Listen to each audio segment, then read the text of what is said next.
Evening Edition. Magadulong sa inyo sang mga nagapanguna nga balita lokal, national, international, sports, kag entertainment. Aksyon! Balita Evening Edition. Kag karon ang inyo news team. Una sa balita, una sa aksyon. Mayong gabi syudad sa Bacolod, Western Visayas, kag Bugos nga Pilipinas. Welcome na sa pagpangalagad sang aksyon na Balita Evening Edition. Karon nga adlaw Huwebes, Hunyo 30 tuig 2022. Ako ang inyong tagbalita, Aksyon Dale Salazar. Para sa mga pangulong dinalan na una kita sa mga balita lokal. Anay barangay Kagawad patay sang ginluthang sang riding and tandem suspect sa San Enrique. Transport Group ginatanaw nga mabudlay ang pagpatuman na sang saka sa pletihan bangod wala pa sang fare matrix. Sa balita national, Pamilya Marcos balik sa Malacañang matapos ang 36 ka tuig. Mga progresibo nga grupo padayunon ang ipakigbato ang nasyonalismo kag demokrasiya si dalom sang Marcos administration. Detalye sa mga balita lokal pagkatapos gid lamang sini.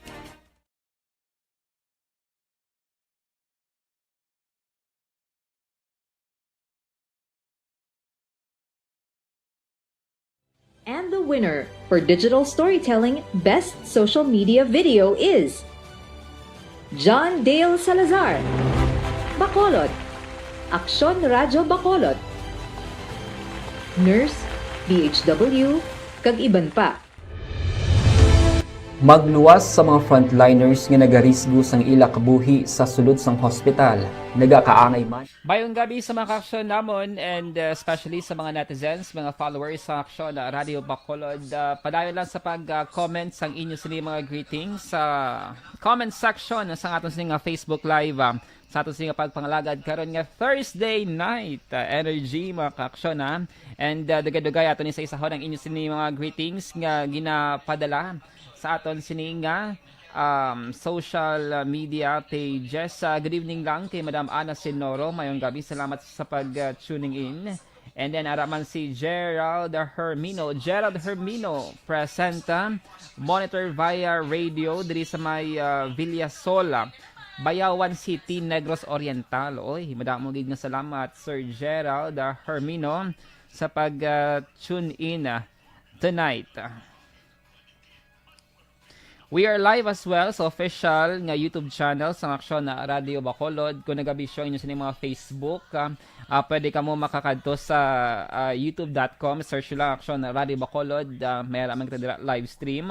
Or pwede man via audio sa www.aksyon.radiobacolod.com.ph mga ka-aksyon na. And syempre, gina-invite nato ng aton sining mga netizens na kung magpadala ka mo sa mga greetings, please specify din yung inyo sining location ng inyo sining area para ma-recognize naton kung diin ka mo nagapamati or naga-monitor sa Aksyon Radio Bacolod. So, padayon lang sa pag-comment sa inyo sining mga greetings after local news. Balikan natin ang aton sininga comment section sa aton sininga Facebook Live. Standby mga ka-aksyon para sa mga balita lokal.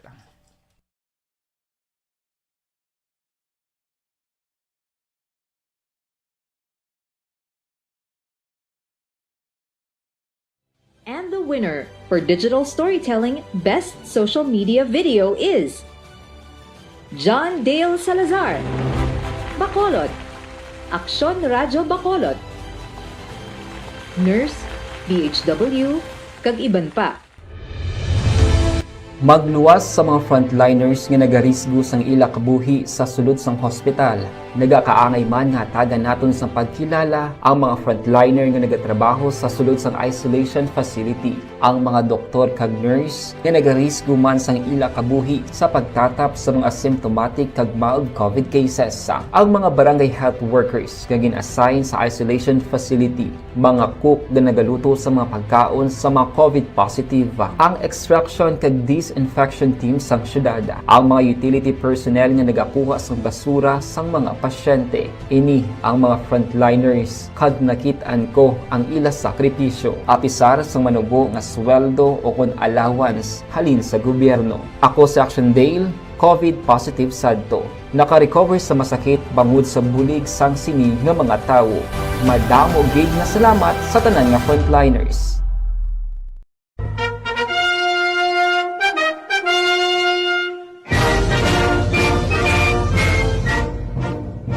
Enero 23, 1899, ang adlaw nga gininaugurahan si Emilio Aguinaldo bilang pinakauna nga presidente sang Pilipinas. Sa amuman nga adlaw, formal nga gintukod ang pinakauna nga Republika sang Pilipinas. Ang bayan kong Pilipinas, lupain ng ginto't bulaklak. With the full attributes of a state, 3 branches of government, a constitution, Radio Philippine Standard Time, lasay sa 13, kagkaron sa detalinasang mga balita lokal.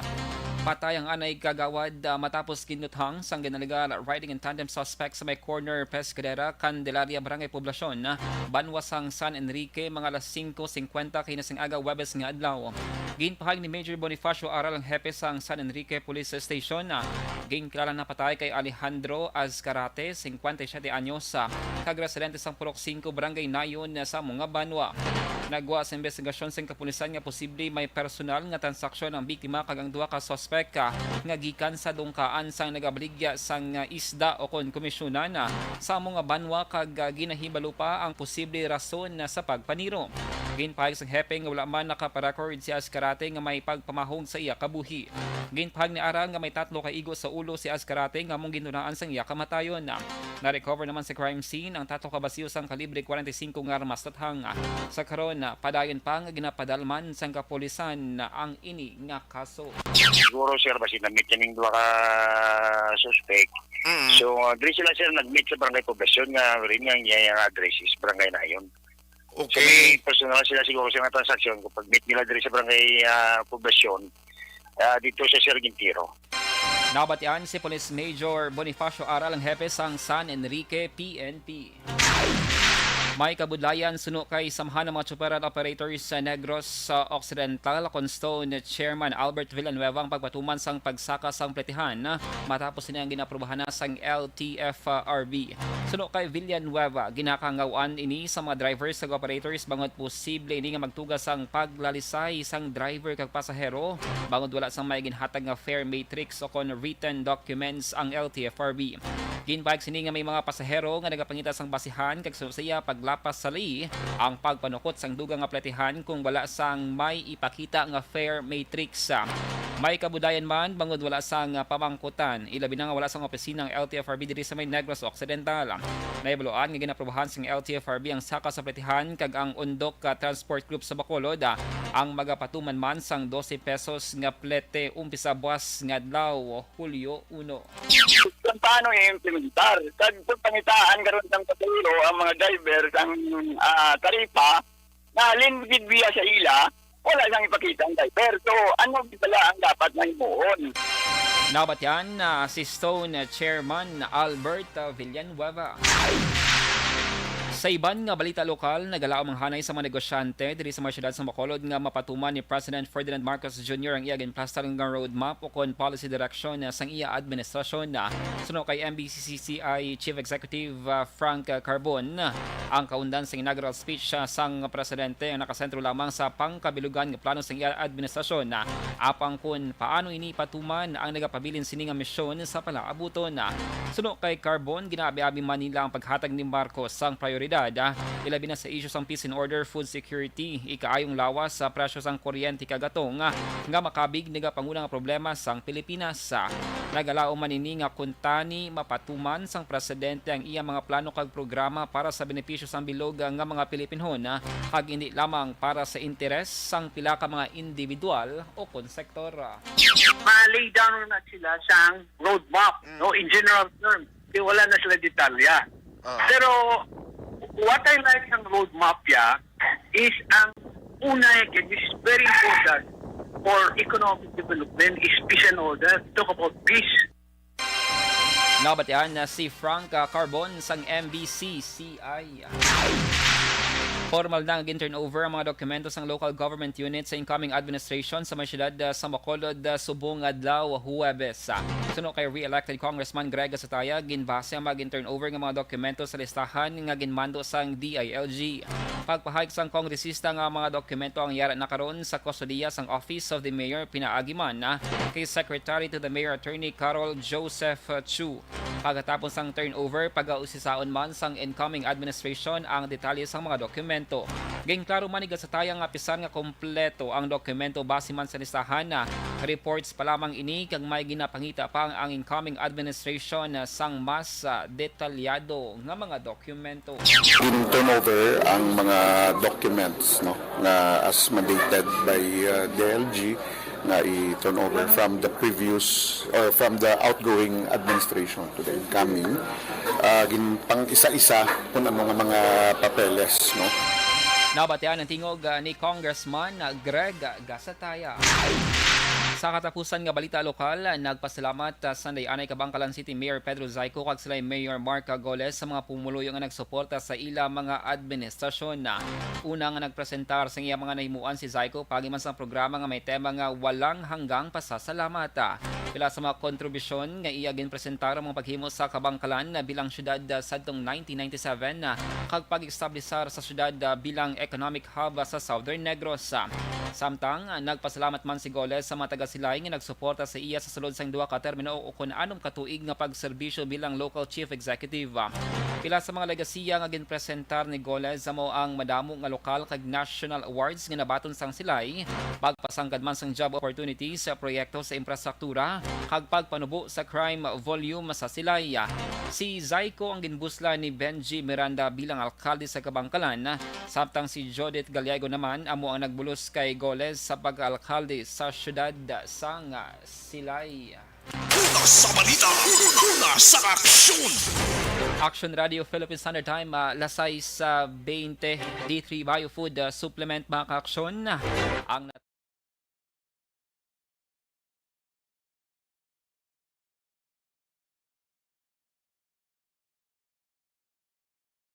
And the winner for Digital Storytelling Best Social Media Video is John Dale Salazar, Bacolod, Aksyon Radyo Bacolod, Nurse, BHW, kag iban pa. Magluwas sa mga frontliners nga nagarisgo sang ila kabuhi sa sulod sang hospital. Nagakaangay man nga tagan naton sang pagkilala ang mga frontliner nga nagatrabaho sa sulod sang isolation facility. Ang mga doktor kag nurse nga nagarisgo man sang ila kabuhi sa pagtatap sa mga asymptomatic kag mild COVID cases. Ang mga barangay health workers nga gin-assign sa isolation facility, mga cook nga nagaluto sa mga pagkaon sa mga COVID positive. Ang extraction kag disinfection team sang syudad, ang mga utility personnel nga nagakuha sang basura sang mga pasyente. Ini ang mga frontliners kag nakit-an ko ang ila sakripisyo apisar sang manubo nga sweldo o kun allowance halin sa gobyerno. Ako si Action Dale, COVID positive sadto. And we are back mga ka-aksyon sa aton siling pagpangalagad online sa liwat sa mga late tuners. Welcome na sa Thursday edition sa aton siling evening newscast. Good evening lang kay Ma'am Inday Blaza nga nakag-tune in subong nagakinang-kinang iya sining top fan badge.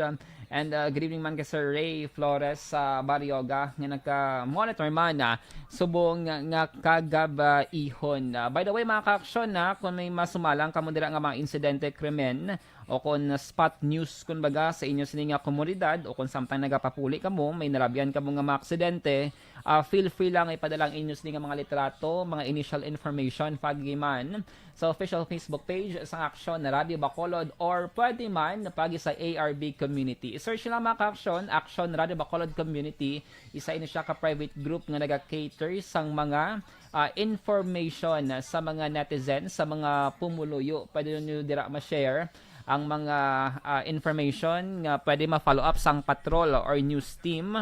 Kag kung may mga missing items kamo or missing person nga makakilala or himata, i-share nyo lang ang post no sa Facebook dira sa ARB community mga ka-aksyon. Kung may mga missing item kamo, mas prefer naton kung mayara kamo sang blotter report or entry para ma-justify ninyo nga officially ginpa-record niyo sa kapulisan nga ini nga butang nagkaladula ang ini nga motor, nadula ang ini nga bike na missing mga ka-aksyon. So search lang ang private group naton.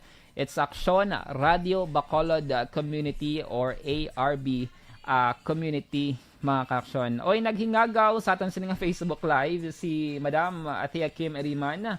Good evening dira sa inyo sa may banwasang Murcia. And next week, ma-start na aton sining preparation para sa aton sining upcoming anniversary sa Aksyon Radio Bacolod. Yehey, yes, yehey gid. Bangod, damo-damo naman nga mga promo, entertainment, kag mga papremyo ang ipangatag sa Aksyon Radio Bacolod sa upcoming naton nga anniversary. So, amo na siya inyo sining balantayan, mga ka-aksyon na. Kay, syempre, basta ganang anniversary, mo gina-look forward sa mga avid listeners sa Aksyon Radio Bacolod. Kag sa mga followers online, bangod nga it's time to repay, no? Ibalik mo naton ang suporta nga ginahatag sa aton sini nga mga netizens kag avid listeners diri sa Bacolod kag Negros Occidental. So stay tuned lang kamo kay gina-post na naton sa aton sini nga ARB page kag ARB community ang mga upcoming activities sang DYEZ in line sa aton sini nga pag-celebrate sang upcoming anniversary. And sa mga netizens naton kung feel nyo lang, follow me sa aton sini nga Facebook page, i-search lang Aksyon Dale Salazar. Aksyon Dale Salazar, Aksyon Dale Salazar, no? So kada news personality diri sa may DYEZ may kanya-kanya nga Facebook page. So i-search nyo lang Aksyon Ann Defensor, Aksyon Doro Cabatu, Aksyon John Diaz, Aksyon Eric Magbanwa, Aksyon Rex. So i-search nyo lang Aksyon Dale Salazar para sa aton sining mga ganap sa kabuhi kag syempre mga news related nga mga post kag sa mga mahilig wala maglantaw mga YouTube videos. I'm also on YouTube. Search lang ang ako sining nga YouTube channel. John Dale Salazar. John Dale Salazar. I-search dira sa YouTube. John Dale Salazar, no? Kay may mga newsworthy man nga mga videos nga gina-post naton sa aton sa personal nga YouTube channel. So liwat, John Dale Salazar. Click niyo lang subscribe. After you subscribe, i-click niyo man ang bell para ma-notify ka mo every time mag-upload ako sang bag-o nga video. Thank you so much, mga ka-aksyon. Standby kita para sa aton nga mga balita national.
Sa balita, una sa aksyon. Life Extension Coffee Mix, mga ka-aksyon, mag-switch.